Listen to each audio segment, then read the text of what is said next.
آپ دیکھ رہے ہیں آواز وطن نیوز۔ عطاء الرحمان کی رپورٹ کے مطابق حیدرآباد میں قائم پاکستانی مسجد، پاکستانی مدرسہ و پاکستانی اسکول کے روحیں رواں انٹرنیشنل صوفی عمر دراز پاکستانی المعروف مستان شاہ بابا اپنے والد صوفی محمد رمضان المعروف بابو جی رحمۃ اللہ علیہ کے نقش قدم پر چلتے ہوئے عید الاضحیٰ پر 15 سال سے جاری حق بابا کی روایت کو زندہ رکھتے ہوئے سال بھی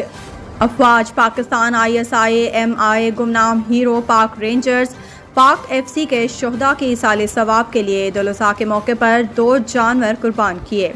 اس موقع پر انٹرنیشنل صوفی عمر دراز پاکستانی المعروف مستان شاہ بابا کا کہنا تھا کہ یہ روایت پچھلے 15 سال سے جاری ہے۔ اس روایت کو شروع کرنے والے میرے والد محترم حق بابا صوفی محمد رمضان پاکستانی رحمۃ اللہ علیہ ہیں، اور اپنے والد کے پردہ کرنے کے بعد میں نے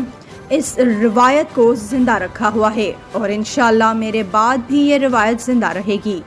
فیضان رمضان پاکستانی مسجد و پاکستانی مدرسہ فیضان رمضان پاکستانی اسکول کے احاطے میں 15 سال سے 2 جانور عید الاضحیٰ کے موقع پر افواج پاکستان کے شہداء کی ایصال ثواب کے لیے قربان کیے گئے، اور تمام گوشت مستحقین میں تقسیم کر دیا گیا۔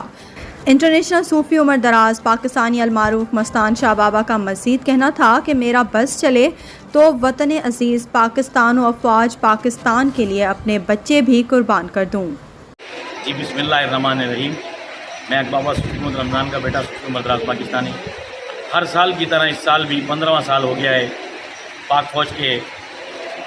شہیدوں کے لیے یہ ہمارے مرشد پاک حق بابا صوفی محمد رمضان نے ایک کاوش کی تھی، جو اپنی زندگی سے جو یہ عاجز اور ہم لوگ لے کر چل رہے ہیں اس کو،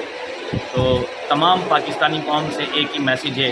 کہ اپنے شہداؤں کو یاد رکھیں، جس کی وجہ سے اللہ اور نبی کے بعد یہ ملک ہمارا قائم اور دائم ہے۔ یہ ایصال ثواب افواج پاکستان، ISI، MI، پاک رینجرز، گمنام ہیرو، CTD، پاک پولیس، یہ تمام شہداؤں کے لیے ہے، کیونکہ ان شہداؤں کا قرض ہم نہیں اتار سکتے۔ ان شہداؤں کی وجہ سے آج ہم نماز بھی ادا کر رہے ہیں اس پاکستان میں سکون سے۔ پاکستان زندہ باد، پاک فوج زندہ باد، تاجدار ختم نبوت زندہ باد، وطن یا کفن۔